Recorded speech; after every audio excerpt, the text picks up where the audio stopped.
Αυτή την αγωνιστική είμαι σίγουρος ότι θα έχουμε έκπληξη. Χαίρετε, καλώς ήρθατε σε ένα ακόμα βίντεο στο κανάλι μου στο YouTube. Παναγιώτης Συνάπης εδώ. Και όπως κάνω σε κάθε αγωνιστική του Super League, έτσι και σε αυτή θα κάνω προβλέψεις. 22η αγωνιστική, αν δεν κάνω λάθος, και έχουμε απίθανες ματσάρες. Για τους νέους εδώ, πατήστε ένα like, πατήστε subscribe και εγγραφή δηλαδή στο κανάλι μου εδώ και το κουδουνάκι για να σε ειδοποιήσει σε κάθε νέο βίντεο που βγάζω. Και πάμε να ξεκινήσουμε. Αρχικά έχουμε 2 μάτς Σαββάτου, 3 την Κυριακή και 2 τη Δευτέρα. Πάμε σε ένα ύπουλο παιχνίδι Σάββατο, Βόλος Πανετολικός. Ο Βόλος στην προηγούμενη αγωνιστική είχε έρθει 1-1 με τον Πανσεραϊκό, ενώ ο Πανετολικός ιτήθηκε με 1-0 από τον Ατρόμητο. Θα είναι δύσκολο παιχνίδι και η πρότασή μου από αυτό το παιχνίδι θα είναι να μπουν κάτω από 3 γκολ στο παιχνίδι. Δηλαδή να μπουν 2, 1 ή και κανένα γκολ τέλος πάντων. Γενικά θεωρώ οι δύο ομάδες θα το πάνε πιο συντηρητικά, πιο κλειστά και δεν θα μπουν αρκετά γκολ. Και ένα ενδεικτικό σκορ για αυτό το παιχνίδι, Βόλος Πανετολικός 1-1 τελικό σκορ. Προχωράμε, πάμε στην Κρήτη. Όφι ΠΑΟΚ, απίθανο παιχνίδι θα είναι αυτό, κυρίες και κύριοι. Ο Όφι την προηγούμενη αγωνιστική πήγε να κάνει την έκπληξη της χρονιάς, αλλά από 0-2 έγινε 3-2 στο γήπεδο του Παναθηναϊκού και ιτήθηκε. Απ' την άλλη μεριά ο ΠΑΟΚ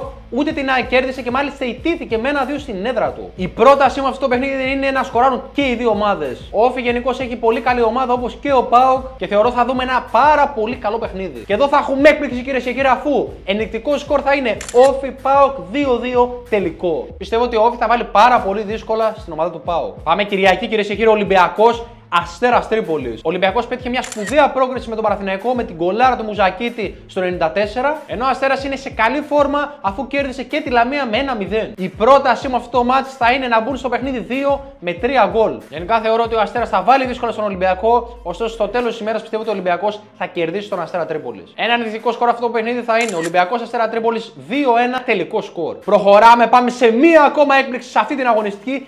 Άρης Παναθηναϊκός, κυρίες και κύριοι. Ο Άρης κέρδισε την Καλυθέα με 0-1, ενώ ο Παναθηναϊκός ιτήθηκε στο κύπελλο από τον Ολυμπιακό. Θεωρώ ότι ο Παναθηναϊκός θα είναι κουρασμένος σε αυτό το παιχνίδι και η πρότασή μου θα είναι να μπουν και εδώ 2 με 3 γκολ γενικά στο σύνολο του παιχνιδιού. Και λέω έκπληξη γιατί πιστεύω ότι ο Άρης θα κόψει βαθμούς από τον Παναθηναϊκό. Και ένα ενδεικτικό σκορ λοιπόν, κυρίες και κύριοι, Άρης Παναθηναϊκός 1-1 τελικό. Τελευταίο μάτς, κυρίες και κύριοι, είναι αυτό ΑΕΚ Πανσεραϊκός στην ΟΠΑΠ Αρένα. Η ΑΕΚ πήρε σπουδαία νίκη με τον ΠΑΟΚ, ενώ ο Πανσεραϊκός ήρθε 1-1 με τον Βόλο στην έδρα του. Η πρότασή μου αυτό το παιχνίδι είναι ότι η ΑΕΚ θα βάλει τουλάχιστον 2 γκολ και πάνω στο παιχνίδι και ένα ενδεικτικό σκορ ΑΕΚ Πανσεραϊκός 3-0 τελικό. Πρώτο τελευταίο παιχνίδι, κυρίες και κύριοι, Δευτέρα, Ατρόμητος Καλυθέα. Ο Ατρόμητος νίκησε τον Πανετολικό πολύ δύσκολα εκτός έδρας και η Καλυθέα ιτήθηκε στην έδρα της από τον Άρη. Η πρότασή μου αυτό το μάτς θα είναι να νικήσει ο Ατρόμητος στην Καλυθέα. Και ένα ενδεικτικό σκορ Ατρόμητος Καλυθέα 2-1 τελικό. Τελευταίο παιχνίδι, κυρίες και κύριοι, Λαμία Λεβαδιακός. Ο Λεβαδιακός ρίχνει τη Λαμία κατηγορία. Η Λαμία ιτήθηκε από τον Αστέρα Τρίπολης, ενώ ο Λεβαδιακός έχασε τον Ολυμπιακό με 1-0 στην έδρα του. Η πρότασή μου αυτό το παιχνίδι θα είναι η νίκη του Λεβαδιακού στην έδρα της Λαμίας.